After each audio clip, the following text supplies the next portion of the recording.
बच्चों, विज्ञान के सेशन में आप लोग का एक बार फिर से स्वागत है। गति एवं दूरियों का मापन, ये हमारा चैप्टर चल रहा है और इसमें हम लोग बात करने जा रहे हैं मापन, मेजरमेंट, ये कैसे करते हैं। तो चलिए थोड़ा सा हम अपनी बुक खोलते हैं और देखते हैं हमारी बुक में क्या समझाया गया है।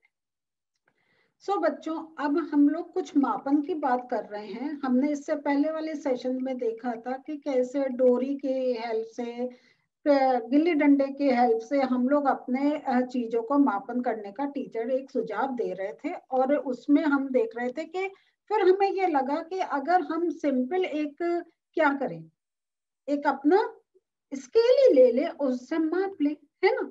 अब हम आज और थोड़ा सा चीजों को समझ रहे हैं और फिर देखते हैं, पहले चैप्टर देखते हैं आगे, फिर इसको मैं आपको बताऊंगी कैसे हम पूरा एक रिलेशन बना सकते हैं। अब आप वो कह रहे हैं कि आप एक और क्रियाकलाप करें। देखिए, फिर साइंस है क्रियाकलाप एक और आपके सामने, और इसमें हमें क्या करना है, आप अपने पैर की लंबाई को, लंबाई का एक मात्रक मान लें और अपनी कक्षा के कमरे की लंबाई तथा उसकी जो आपकी ये चौड़ाई है उसे मापें। तो आपकी जो पैरों की लंबाई है उसको एक मात्रक मान लें। तो अब आप देख रहे हैं मात्रक, मतलब एक स्टैंडर्ड फॉर्म बना लें कि अच्छा ये इतने पैर लंबा मेरा कमरा है और इतने पैर का मेजरमेंट से ये इस कमरे की चौड़ाई है। अब ये जब आप ऐसे अपना एक पैर को रखकर माप रहे हैं कोई चीज, तो ये हो सकता है कि कुछ भाग मापने से बच जाए और ये भाग आपके पैर की लंबाई से छोटा हो, है या नहीं है। तो अगर मैं देखो आपको ये मैं दिखाना चाहती हूँ, जैसे देखिए अगर मैं कह दूं कि ये मेरा मापने का एक यंत्र है और जिसको मैं एक स्टैंडर्ड फॉर्म मान रही हूँ, और मैंने इसको देखिए मैंने अपने रखा कि ये मेरा है।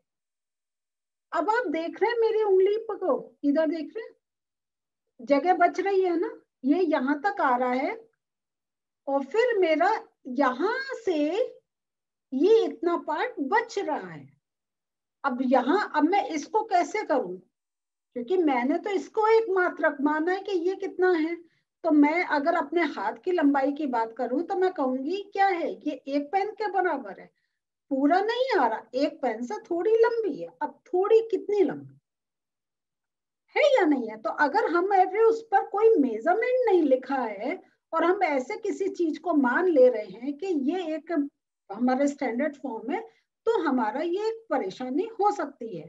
तो जब इसके लिए फिर से वो कह रहे हैं कि अगर आपकी ऐसे कोई प्रॉब्लम आ रही है, तो जैसा हमने इससे पहले वाले जब हमने सेशन करा था तब देखा था ना, क्या ये भी था कि वो डोरी का भी यूज कर सकते हैं और डोरी से अपनी टेबल को माप सकते हैं। तो यहाँ पे वो कह रहे हैं कि पहले की ही भांति आप अपने पैर के भाग की लंबाई मापने के लिए किसी डोरी का भी उपयोग कर सकते हैं। अब ये सब जो आपने प्रेक्षण करा है, तो उन्होंने कहा है कि आप इसको अपनी ये टेबल में लिख लें। तो बच्चों मैंने थोड़ा सा एक अपना आइडिया करके एक लिखा है, क्योंकि ये तो आप ऐसा काम नहीं करेंगे, आपको एक आइडिया लेना पड़ेगा, और अगर कर सकते हैं तो एक बार अपने पैर से नाप कर देखिए और फिर उसका रखें। तो मैं आपको अभी टेबल दिखाती हूँ कि कैसे हम इसको लिख सकते हैं। तो बच्चों इसमें जो आपकी टेबल है, तो उसमें उन्होंने कहा है कि अलग अलग विद्यार्थी ऐसा करें। तो हम ये एक एज्यूम करा है कि हम जब लंबाई की करें तो विद्यार्थी एक के 7 पैर और एक चौड़ाई के लिए 6 पैर आ रहे हैं। विद्यार्थी दो के 6.5 पैर आ रहे हैं और 5.5 मतलब उसका आधा पैर कुछ आ पा रहा है, ये कैसे हमने एस्टिमेट कर लिया। और विद्यार्थी 3 का 7.5 और 6.5 पैर, ये इतने आ रहे हैं कि उसका आधा पैर आ रहा है, आधा उसका नहीं आ पा रहा है। हमने एक ये कर लिया। लेकिन इसमें जो एक बड़ी बात है वो है कि विद्यार्थी 1 2 3, देखिए सबके पैर की लंबाई वो एक सी नहीं होती है। तभी तो होता आप जूते चप्पल लेने जाते हैं अलग अलग साइज के मिलते हैं, है या नहीं है। तो अगर हम कहें कि अगर हम ये बोले कि ये जो कमरा है उसकी लंबाई 7 पैर और के बराबर है और उसकी चौड़ाई 6 पैर के बराबर, तो जितने और अगर कोई इंसान है वहां पर वो अपने पैर की नाप से करे तो क्या हमें ये मिलेगा? 7 पैर और 6 पैर का रेशियो मिलेगा? नहीं। हमने ये दिखाना चाहते हैं इस टेबल से कि विद्यार्थी के अलग अलग इंसान के वो एक अलग अलग जो है उसके पैरों की लंबाई आ सकती है। तो ये अगर हम कहीं इस टाइप से हमें कोई चीज अगर हम मेजर कर रहे हैं वो ठीक रहेगा? बिल्कुल नहीं।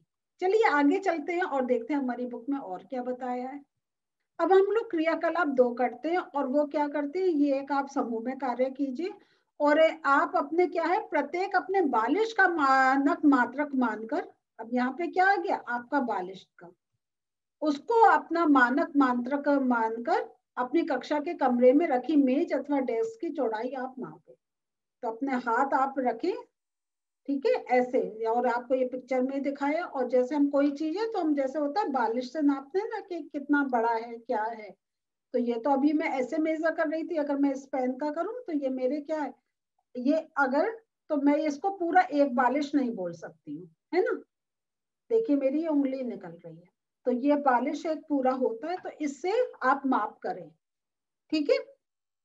देखिए अगर एक ही इंसान वो सारी माप कर रहा है तब तो ठीक है, लेकिन अगर मैं आज अपना एक माप करके, मेरे पास कोई एक कहें एक टेबल है, मैंने अपने हाथ से माप करके कह दिया कि वो 5 हमारे हाथ के उसके बराबर है, बालिश के बराबर है, ठीक है। अब अगर मैं कहूँ कि इतनी ही बड़ी टेबल आप मुझे भेज दें, मुझे इसी मेजरमेंट की चाहिए, वहां जो इंसान माप कर रहा है उसका बालिश कितना बड़ा है, जरूरी नहीं है जितना मेरा बड़ा बालिश है उसी के बराबर है या नहीं है। तो इसलिए ये एक प्रॉब्लम हो सकती है, लेकिन चलिए देखते हैं इसमें आपकी क्या क्रियाकलाप करवा रहे हैं। तो अब क्या है, जब ये प्रेक्षण जब करा तो हमने फिर से इसमें ये जो हमारी 10.2 ये जो है टेबल, इसका हमने लिखा है, वो मैं अभी आपको दिखाती हूँ। सो बच्चों ये जैसे मेज की चौड़ाई हमने अगर बालिश से करी तो विद्यार्थी 1 की सपोज कर लीजिए 5 आई है बालिश, विद्यार्थी 2 की 4, विद्यार्थी 3 की भी 4 आई है। तो ये भी एक हमारा इस टाइप से देखते हैं, तो एक हमें एक सी नहीं मिल सकती है, और अगर कहें तो अलग भी मिल सकती है और एक सी भी मिल सकती है। तो ये हमने देखा मेज की चौड़ाई मापने का। अब हम देखते हैं आगे क्या है। सो बच्चों ये आपने हमने ये जो सारणी थी ये भी हमने कर दी। अब हम देखते हैं कि अब हम लोग देखते हैं कि मापन के लिए यहाँ भी हम क्या कर सकते हैं, हम अपनी एक बालिश के बराबर लंबी डोरी तथा इस डोरी की लंबाई के अंश के भागों की हम वो आवश्यकता होती है और हम उसका भी एक उपयोग कर सकते हैं। अब हम देखते हैं कि मापन का अर्थ यहाँ पे, अब देखिए ये आप मार्क कर लीजिए, मापन का अर्थ किसी अज्ञात राशि की उसी प्रकार की कुछ ज्ञात राशि से तुलना करना है। तो मापन का, और इसे ज्ञात निश्चित राशि को मात्रक कहते हैं।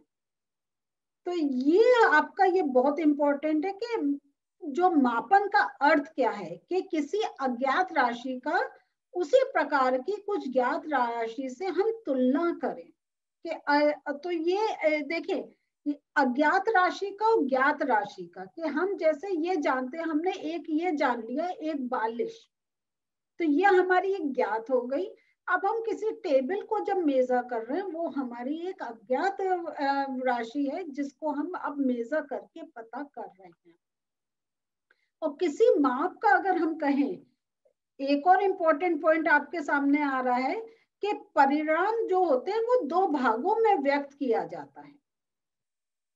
अब ये 2 भाग कैसे हैं, तो जैसा ये देखिए कि हम कह रहे हैं हमारा 3 बालिश्त का है, तो 3 बालिश्त, तो हमारे 2 आ गए ना, 3 और बालिश के पहले हमने नंबर बोल रहे हैं और वो किसके बराबर है वो बोल रहे हैं। तो इसलिए जब भी हम कोई माप देते हैं उसके 2 भागों में हम व्यक्त करते हैं। अभी धीरे धीरे आ रहे हैं, आप कहेंगे सेंटीमीटर मीटर भी तो होता है, अभी धीरे धीरे वहां पहुंचेंगे हम लोग। तो दूसरा भाग ये है, एक भाग संख्या होती है, ये जितना आपका है ये प्लीज मार्क कर लीजिए आप लोग, ये बहुत इंपॉर्टेंट है और आपसे ये प्रश्न भी पूछा जा सकता है तो एक जो भाग होता है वो संख्या होती है और जो दूसरा भाग होता है वो माप का मात्रक होता है। तो ये याद रखिएगा। तो जैसा अभी हमने यहाँ पे जैसे 12 पैर की लंबाई है ना, तो हमारा क्या हो गया, पहली संख्या हो गई 12। क्या हुआ, मैं इसको देखिए मैं मार्क कर रही हूँ 12 12, ये हमारी संख्या हो गई ये, और पैर हमारा, ये हमारा दूसरा मात्रक हो गया। ठीक है, तो इस टाइप से हमारे दो कहीं दो हमारे पास वैल्यूज होती हैं, एक संख्या होती है और दूसरा हम उसका किसके वो संख्या हम किसके साथ उसको एक कंसीडर कर रहे हैं। अब जैसे मैंने आपको अभी दिखाया था सारणी 10.1 और 10.2 का, जो मैंने अभी स्लाइड्स में भी एक अपने एग्जांपल्स करके आपको बताया था। ये तो इसमें क्या होता है, प्रत्येक पैर द्वारा मापी गई कमरे की लंबाई के ये सभी माप बराबर हैं। तो ये एक प्रश्न है। तो जैसा मैंने आपको दिखाया था, तो ये बिल्कुल संभव नहीं है। और अगर आप चाहें तो आप अपने घर पर भी कर सकते हैं कि आप अपने पैर या बालिश की में लंबाई, और आपके परिवार में और जितने लोग हैं, आप कोई भी अपने घर की मेज के आपके पास अलमारी दीवार जो है, आप अपने हाथ से मापिए। और अपने अगर क्लास में हैं तो क्लास और विद्यार्थी मापे, और अगर आप घर पर हैं तो आप अपने परिवारजनों से मापने के लिए कहें और ये सारणी बनाएं। और फिर आप देखेंगे कि एक सा आपको मिलना ये कठिन है, थोड़ा बहुत आपको डिफरेंस जरूर देखने को मिलेगा। फिर यही आपसे सारे प्रश्न पूछे जा रहे हैं, क्या सभी के द्वारा अपनी अपनी बालिशों से मापी गई मेज की चौड़ाई की माप बराबर है। और तो हम ये देखते हैं कि जब ऐसे है तो ऐसा नहीं है कि कहीं कभी भी बराबर नहीं मिले, कहीं कहीं हमें बराबर मिलेगी, लेकिन बहुत जगह हो सकता है हमें वो बराबर नहीं मिलेगी। इसी प्रकार सभी विद्यार्थियों के पैर की लंबाइयों में भी अगर हम देखें, उनकी लंबाई में अंतर हो सकता है, उनके बालिशों में अंतर हो सकता है। तो यहाँ पे हम ये देखते हैं, ये देखिए ये एक और इम्पोर्टेंट आपके इसमें आ रहा है, पॉइंट आ रहा है कि वे नहीं समझ पाते कि ये लंबाई वास्तव में कितनी है, क्योंकि वास्तविक लंबाई जानने के लिए बालिश अथवा पैर की लंबाई जानना भी आवश्यक होता है ना। अभी हम कह दे रहे हैं कि इतने पैर लंबा है, इतने बालिश लंबा है। अब हमें यह भी तो मालूम होना चाहिए ना, ये बालिश कितना लंबा है।